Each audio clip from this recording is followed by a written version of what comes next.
Welcome to my YouTube channel. आज मैं आपको क्लास 4th के लिए हिंदी के चैप्टर नंबर 11 को पढ़ाऊंगी बच्चों। तो यहाँ पर देखो, हम सिर्फ इस चैप्टर के क्वेश्चन आंसर लिखना सीखेंगे, क्योंकि इससे पहले वाली वीडियो में पूरा ही चैप्टर हम डिटेल में पढ़ चुके हैं। तो बुक के पेज नंबर 132 पर इस चैप्टर के क्वेश्चन आंसर स्टार्ट हैं। पहला क्वेश्चन है कि क्या आपको कथा कहानी सुनना पसंद है? अपने उत्तर का कारण बताएं। तो आंसर लिखेंगे हाँ, मुझे कथा और कहानी सुनना पसंद है, क्योंकि इससे न केवल मनोरंजन होता है बल्कि हम नई नई बातों को भी सीखते हैं। कहानी सुनने से हमारे सोचने की क्षमता बढ़ती है। अगला क्वेश्चन है कि इस लोक कथा का सबसे रोचक हिस्सा कौन सा है और क्यों? तो आंसर लिखेंगे, देखो सेकंड आंसर यहाँ पर नीचे की साइड लिखा है। सेकंड आंसर के अंदर आप लिखोगे कि इस लोक कथा का सबसे रोचक हिस्सा वे है जब मदन की कविता ने राजा का खजाना बचा लिया। ये इसलिए रोचक है क्योंकि मदन ने बिना सोचे समझे कविता बनाई, लेकिन उसी कविता ने चोरों को डराया और खजाने बचने में मदद मिली। तीसरा क्वेश्चन है कि राजा का खजाना मदन की कविता के कारण बचा या राजा के कारण बचा जो कविता पढ़ रहे थे? तो आप थर्ड आंसर लिखोगे कि राजा का खजाना मदन की कविता और राजा की समझदारी दोनों के कारण बचा। कविता के कारण चोर डर गए, राजा के बोलने से उन्हें लगा कि वो पकड़े जा चुके हैं। चौथा क्वेश्चन है कि राजमहल में जब मदन ने अपनी कविता सुनाई तो सुनने वाले एक दूसरे का मुंह क्यों तक रहे थे? तो चौथे का आंसर आप लिखोगे कि जब मदन ने अपनी कविता सुनाई तो सुनने वाले लोग आश्चर्यचकित हो गए। क्या लिखोगे? सुनने वाले लोग आश्चर्यचकित हो गए, क्योंकि कविता का कोई स्पष्ट अर्थ नहीं था। वे सभी एक दूसरे से पूछ रहे थे कि इसका अर्थ क्या हो सकता है, क्योंकि कविता थोड़ी अलग और अनोखी थी। पांचवा क्वेश्चन है कि इस कहानी का कोई और शीर्षक आप बताएं, है ना। तो इस कहानी का अन्य शीर्षक मदन की कविता रख सकते हैं, क्योंकि मदन की कविता से राजा का खजाना बचा था। अब बच्चों नीचे की साइड इसके ऑप्शनल क्वेश्चन है। सुर सुर का पीबत है, देश क्या खोदत है? तो खुदुर खुदुर आएगा यहाँ पर। आप कौन हैं साहब? उत्तर मिला, तो इसका आंसर होगा धन्नू शाह। अब देखो यहाँ पर मिलान करना है आपको कि कौन सी कविता की लाइन पहले नंबर पर आएगी। तो सबसे पहले खुदर खुदर क्या खोदत है, दूसरे नंबर पर सुरर सुरर क्या पीबत है, तीसरे पर ताक झाक क्या खोजत है, चौथे नंबर पर हम जानत क्या ढूंढत है ना। धन्नूषा भाई धन्नूषा नहीं, चौथे नंबर पर यह आ गई। पाँचवें नंबर पर सरक सरक कहाँ भागत है, छठे नंबर पर जानत हो हम देखत हैं, है ना। सातवें नंबर पर हमसे ना बच सकता, आठवें नंबर पर धन्नूषा भाई धन्नूषा, यहाँ पर सातवां नंबर भी लिख दो। तो इस तरीके से बच्चों जो पंक्ति पहले आई है उसे पहले लिखेंगे, जो लास्ट में आई है उसे लास्ट में। अब देखो यहाँ पर कुछ पिक्चर्स हैं। सबसे पहले है चिड़िया। तो चिड़िया के लिए लाइन थी ताक झाक क्या खोजत है, कुत्ते के लिए खुदर खुदर क्या खोदत है, सांप के लिए है सरक सरक कहाँ भागत है, भैंस के लिए सुरूर सुरूर का पीबत है। आगे है अब मैं तुझे और बिठाकर नहीं खिला सकती, मदन की माँ ने ऐसा क्यों कहा होगा? तो आंसर होगा कि मदन की माँ ने ये बात इसलिए कही होगी, वो बहुत गरीब थी। वो चाहती थी कि मदन कुछ पैसे कमा कर लाए ताकि वे उसे खिला सकें। सेकंड क्वेश्चन है कि जब मदन ने महल का रास्ता पूछा तो धन्नू शाह ने ऐसा क्यों कहा कि अगर वे नहीं तो और कौन जाएगा? तो आंसर होगा कि धन्नू शाह ने ये बात इसलिए कही क्योंकि वह स्वयं महल में चोरी की योजना बना रहा था, इसलिए उसे महल का रास्ता अच्छे से पता था।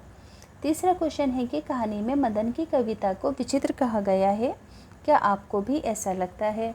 तो आप आंसर लिखोगे कि हाँ, मुझे भी मदन की कविता विचित्र लगी।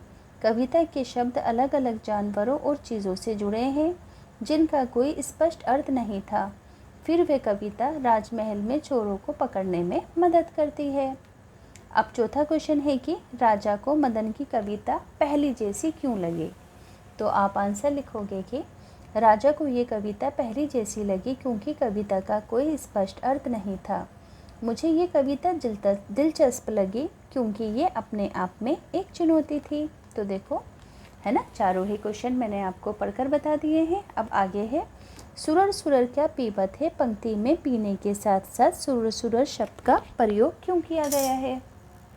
तो आप आंसर लिखोगे कि सुरूर सुरूर शब्द का प्रयोग पीने के साथ इसलिए किया गया है क्योंकि ये भैंस के पीने की आवाज़ और लयबद्धता को दर्शाता है। जब भैंस पानी पीती है तो उसकी आवाज़ सुरर सुरर जैसी होती है। सेकंड क्वेश्चन है कि राज दरबार में कवि सम्मेलन हो रहा है, सबसे अच्छे कविता सुनाने वाले को 100 अशरफियाँ पुरस्कार में मिलेंगी। तो 100 अशरफियों से आप क्या समझते हैं? तो इसका आंसर आप लिखेंगे कि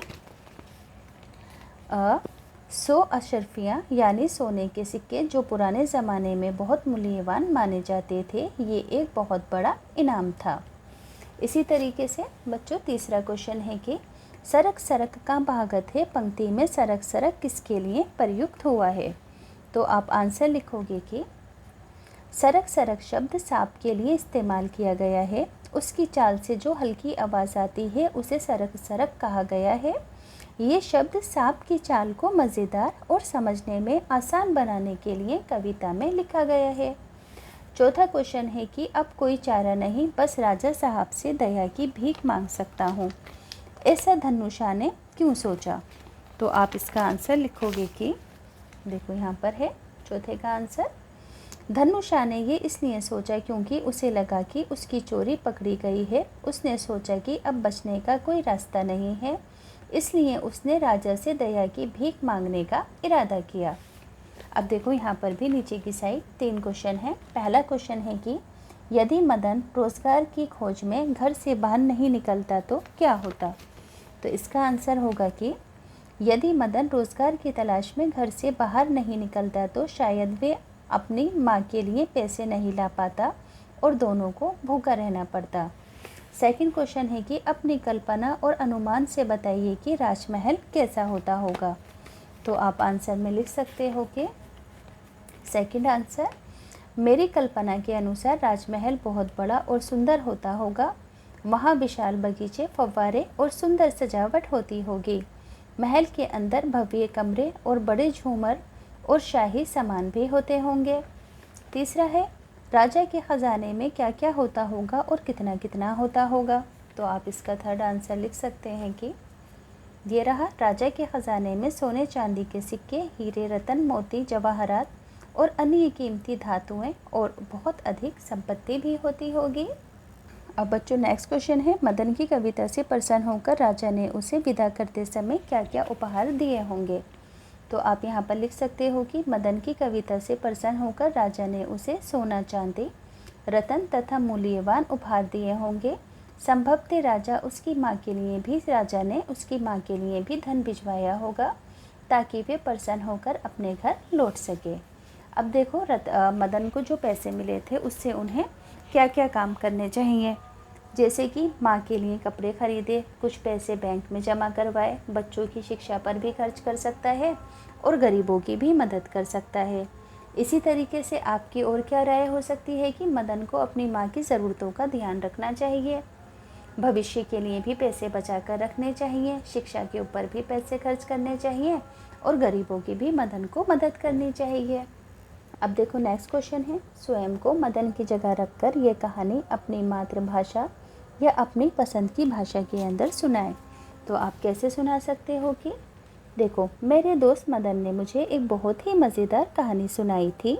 वे बहुत गरीब था, लेकिन एक दिन वो कुछ कमाने के लिए घर से निकला और राजमहल में कविता सुनाकर इनाम जीत लिया। उसकी कविता सुनकर चोर डर गए और पकड़े गए। राजा ने उसे बहुत सा सोना, चांदी और कई उपहार दिए। मुझे ये कहानी बहुत ज़्यादा प्रेरणादायक लगी। अब अगला क्वेश्चन है कि मदन आपका मित्र है, मदन से कुछ समय पहले आपको ये कहानी सुनाई थी, अब ये कहानी आपको अपनी कक्षा में सुनानी है। तो इसी तरीके से आप सुना सकते हो इस कहानी को। आगे है, सांप रेंग कर चलते हैं, रेंग कर चलने वाले जीव जंतु कौन से हैं? तो रेंग कर चलने वाले जीव हैं सांप, केचुआ, छिपकली और मगरमच्छ आदि। अब अगला क्वेश्चन है कि राजमहल में कवि सम्मेलन की सूचना देने के लिए ढिंढोरा पीटा जा रहा था। आजकल ऐसी सूचनाएं कैसे दी जाती हैं? तो आजकल ऐसी सूचनाएं मोबाइल संदेश, सोशल मीडिया, समाचार पत्र आदि से दिए जाते हैं। आगे है, आपके विद्यालय में कवि सम्मेलन का आयोजन किया जा रहा है, आप इसकी सूचना विद्यालय में किस तरीके से देंगे? तो आप कैसे लिख सकते हो तीसरा आंसर, मेरे विद्यालय में कुछ इस प्रकार नोटिस में विद्यालय में, है ना, मैं विद्यालय में कुछ इस प्रकार नोटिस बोर्ड से सूचना दूंगी। हमारे विद्यालय में शुक्रवार को दोपहर 12 बजे कवि सम्मेलन आयोजित किया जाएगा। इच्छुक छात्र छात्राएं हिंदी शिक्षक से संपर्क करें। सभी विद्यार्थियों से निवेदन है कि समय पर सभा कक्ष के अंदर पहुँचें। तो बच्चों स्क्रीनशॉट लेकर ये भी लिख लेना। अब यहाँ पर बच्चों मदन का इंटरव्यू लिया जा रहा है। जैसे कि मीडिया कहती है कि कवि सम्मेलन में पुरस्कार पाकर आपको कैसा लगा? मदन कहता है बहुत अच्छा लगा, मेरी कविता ने मुझे ये पुरस्कार दिलाया। मीडिया रिपोर्टर कहता है कि आप इस उपलब्धि का श्रेय किसे देना चाहेंगे? मदन कहता है कि इस सफलता का श्रेय मैं अपनी माँ को देना चाहूँगा। मीडिया कहती है कि आपको राजदरबार में कविता सुनाकर कैसा लगा? तो मदन कहता है मुझे अच्छा लगा क्योंकि राजा भी मेरी कविता ध्यान से सुन रहे थे। मीडिया कहती है कि आगे आपकी क्या योजना है? तो मदन कहता है मेरी योजना है कि मैं अपनी कविता के माध्यम से समाज को जागरूक करें। मीडिया कहती है धन्यवाद मदन जी, मदन भी कहता है धन्यवाद।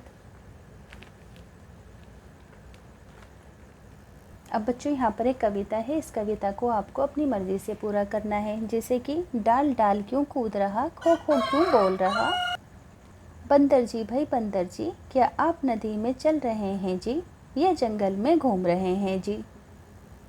अब बच्चों यहाँ पर दो मुहावरे हैं, उनका अर्थ और वाक्य लिखना है। मन में लड्डू फूटना यानी कि अत्यधिक खुशी महसूस होना, वाक्य होगा जब मदन ने राजा से इनाम में सोने चांदी का पुरस्कार लिया तो उसके मन में लड्डू फूट रहे थे। अगला है मुँह ताकना यानी कि ध्यान से देखना, वाक्य होगा राजदरबार में जब मदन ने कविता सुनाई तो सभी लोग मुँह ताकने लगे क्योंकि कविता का अर्थ समझ में नहीं आ रहा था। तो दोनों का ही बच्चों स्क्रीनशॉट लेकर आंसर लिख देना।